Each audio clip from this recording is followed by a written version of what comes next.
Сәлеметсіздер ме? Қазір бізде әдебиеттік оқу сабағы. Бүгінгі біздің тақырыбымыз табиғатты зерттейміз. Сабақты жүргізетін мен Құттымұратова Балсия. Сабағымызды мына өлең жолдармен бастайық. Соғылды міне қоңырау. Біз сабақты бастаймыз. Партамызға отырып, табыс тілеп өзгеге, жаңа білім алуға алға қадам бастаймыз. Жарайсыңдар. Балалар, өткен сабақта үйге қандай тапсырма берген едім? Кім айтады? Дұрыс айтасыңдар. Үйге менің арманымдағы үй тақырыбына шағын әңгіме құрастырып келесіңдер деген болатынмын.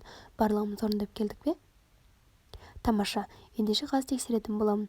Парта бойынша кезек-кезек өздеріңнің әңгімелеріңді оқып беретін боласыңдар.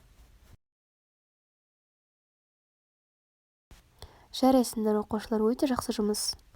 Балалар, тақтаға назар аударайықшы. Осы екі суретте біздің жаңа тақырыбымыз жасырынған. Мұқият ойланып, жаңа тақырыбымызды болжап көрейік. Бірінші суретте не көріп тұрмыз? Дұрыс айтасыңдар, табиғаттың суреті. Ал екіншісінде? Иә, зерттеп тұрған адамның бейнесі. Осы екі тұжырымды біріктіре отырып, бүгінгі жаңа тақырыбымызды тауып көріңдерші. Табиғат және зерттеу.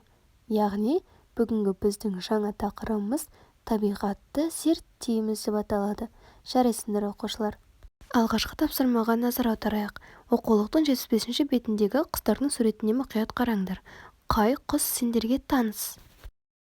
Бұл құстар жайлы сен не білесің?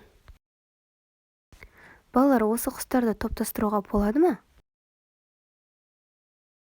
Жарайсыңдар оқушылар. Зерделеп оқу әдісін пайдаланамыз. Қазір біз Бекмырза Баймахановтың «Құмдағы құпия» атты шығармасымен танысатын боламыз.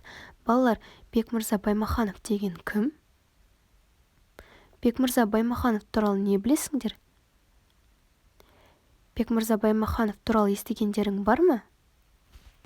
Бекмырза Баймаханов 1965 жылы Алматы облысында дүниеге келген. Қазіргі заманның тарихшысы, филология ғылымының докторы, ғылыми зерттеулер топтарының басшысы, жалпы зерттеулерді құптайтын азамат. Ендеше осы кісінің шығармасымен танысайық. Шығарманы оқып беремін, сендер түртіп алу әдісін қолданасыңдар. Яғни білетініне сәйкес плюс, өзгеше, минус, жаңа ақпарат дегенге леп белгісін, сұрақ туғызды деген жерге сұрау белгісін қоясыңдар. Мәтінді мұқият тыңдадыңдар деген ойдамын. Ал енді оқушылар, өздерінің қойған таңбаларың бойынша сұрақтарыңды қойыңдар. Сол бойынша жауап береміз. Таңба қойған ақпараттарың бойынша сыныппен бөлісіңдер. Сұрақ туындаған ақпаратты бірге жауабын табайық. Жарайсыңдар оқушылар. Балалар, оқыған шығармадан қандай түсініксіз сөзді байқадыңдар? Селеу сөзі. Селеу ол шөптің бір түрі болып есептелінеді. Ал енді оқушылар, орнымыздан тұрып, бойымызды сергітіп алайық. Сабағымызды әрі қарай жалғастырамыз. Мәтін бойынша сұрақтарға жауап бересіңдер. Мен оқыған мәтін не туралы болды? Геолог, ботаник деген кімдер? Құстардың ұя салуын табиғат құбылысымен қалай байланыстырар едің? Темір үшін не жұмбақ болып қалды? Жарайсыңдар, ал енді жұптық тапсырма орындайтын боламыз. Екі бағанға жабайы және үй құстарының тізімін жасайтын боласыңдар. Жазған құстардың қайсысы өзіміздің елді мекенде мекендейтінін анықтап, дәлелдеп айтасыңдар.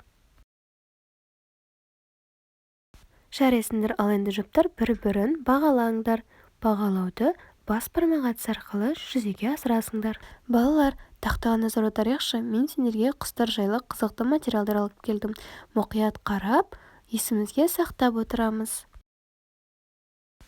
Бейнебаяннан қандай өзің білмейтін мәліметтерді естідің? Сен үшін ең қызықты болған ақпарат қандай болды? Жарайсыңдар.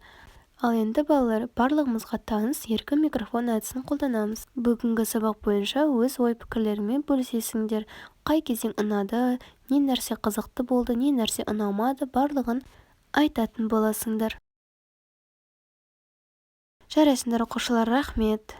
Бүгінгі сабақты қызықты өтті деп есептесеңдер жасыл, сабақ ортаңғы деңгейде өтті деп есептесеңдер сары, ал егер де бүгінгі сабақ сендерге мүлдем ұнамаған болса, қызықсыз өтті деп есептесеңдер, онда бағдаршамның қызыл түсін көтересіңдер. Тамаша, рахмет оқушылар. Ал енді үйге тапсырма. Үй құстары мен жабайы құстар жайлы шағын ертегі құрастырып келесіңдер. Бүгінгі сабақ үшін рахмет. Осымен біздің сабағымыз аяқталды. Сау болыңдар.